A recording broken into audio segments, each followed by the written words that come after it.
area. Kasaysayan. I told them, we all know each other's stories as an individual.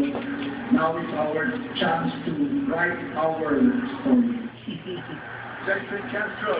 Gusto nilang makita nila giging kung paano kumain ng It's ice. a miraculous way.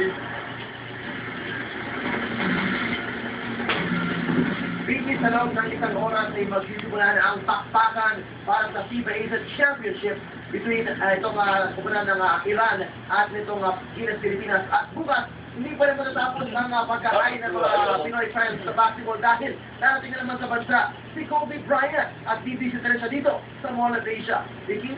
Good luck sa Gilas Pilipinas. Maraming salamat sa iyo, TJ Manoto. Umaning ang parangal sa natatapos lang na Com Guild Awards sa ilang kapamilya programs at host. Hinilang na Best Entertainment in Show ang dapat. Best Entertainment host naman si Boy Abunda. At Best Morning Program naman ang Umagang Kay Ganda. Best Male Field Reporter si Atom Araulio. Most Outstanding Male News Presenter naman si Anthony Taberna.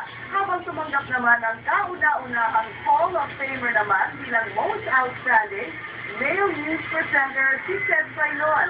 Ang Com Guild Awards ay taunang parangal mula sa mga journalism at mass communication students sa buong bansa. Pero nagkukwento! Halina pakinggan ninyo ako!